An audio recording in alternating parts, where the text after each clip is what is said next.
Doctor Fauzia Khan जी। धन्यवाद sir. Sir, अभिभाषण में दो महत्वपूर्ण आकांक्षाओं पर बल दिया गया है, एक विकसित भारत और एक नारी शक्ति। सर, एक की कल्पना दूसरे के बिना हो नहीं सकती है। सर, इस देश की 50% लोक संख्या महिलाओं की है सर, और वो ही है जो दूसरी 50% की पोषित और विकसित करने की जिम्मेदारी उठाती हैं। इसलिए हमें ये जांचने की ज़रूरत है कि क्या सशक्त नारी की आकांक्षाओं को पूरा करने के लिए अपनाए गए उपाय वास्तव में सार्थक परिवर्तन में अनुवाद कर रहे हैं। सर, क्या महिलाओं के लिए ज़मीन पर स्थायी परिवर्तन हो रहा है? अब हमारे देश की राष्ट्रपति स्वयं महिला है सर, इसलिए वो निश्चित रूप से नारी शक्ति के मामले में ज़मीन पर एक संपूर्ण बदलाव की अपेक्षा करती होंगी, पर क्या करेंगी सर वो भी? It is said tokenism does not change stereotypes of social systems, but it works to preserve them since it dulls the revolutionary impulse. Sir, महिलाओं की सुरक्षा और गरिमा, आर्थिक, शैक्षणिक, राजनीतिक सशक्तिकरण, ये सब के बिना सर समग्र सशक्तिकरण के सभी दावे अधूरे रह जाते हैं। सर, वैसे भी इन दावों का प्रभाव विश्लेषण करता कौन है? महिला बाल कल्याण विभाग का तो खर्च सर निर्धारित राशि से 2,500 करोड़ कम किया गया था पिछले वर्ष में। क्या इसे बेदिली नहीं कहेंगे हम? और सर, निर्भया फंड में केवल एक वर्ष में 44% की कटौती की गई सर, क्या इसे भी हम बेदिली नहीं कहेंगे? सर, दीदियाँ लखपति तो नहीं, वास्तव में कर्जपति अवश्य बनती जा रही हैं सर।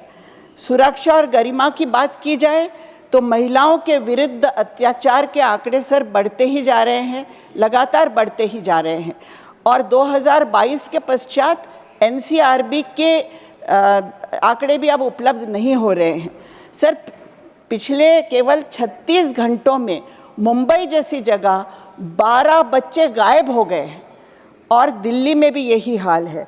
सर, सामाजिक मानसिकता बदलने की आवश्यकता है, और इसके बिना तो पत्ता भी नहीं हिल सकता है, और इसीलिए शैक्षणिक सशक्तिकरण की आवश्यकता है सर, और दोनों पुरुषों और महिलाओं का शैक्षणिक सशक्तिकरण होने की आवश्यकता है।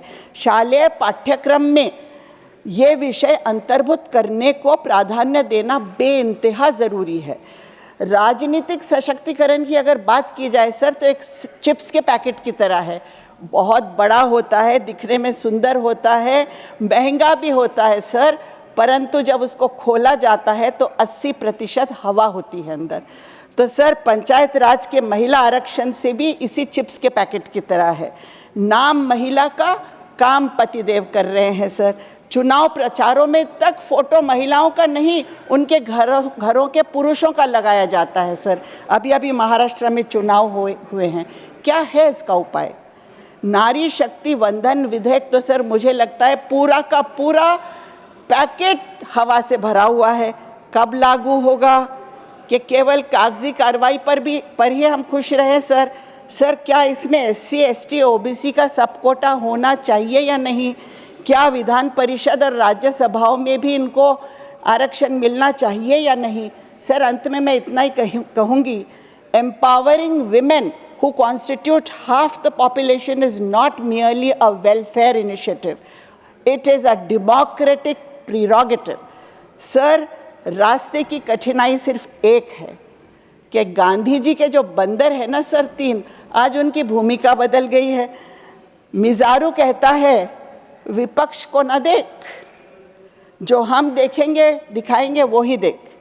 किकाजारू कहता है, विपक्ष की न सुन, जो हम सुनाएंगे वो ही सुन।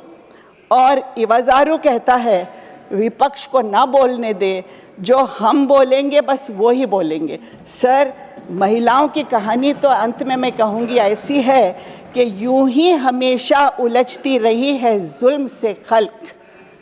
ना उनकी रस्म नहीं है, ना अपनी रीत नहीं है, यूं ही हमेशा खिलाए हैं हमने आग में फूल। ना अपनी हार नहीं है, ना उनकी जीत नहीं है। धन्यवाद सर। Thank you.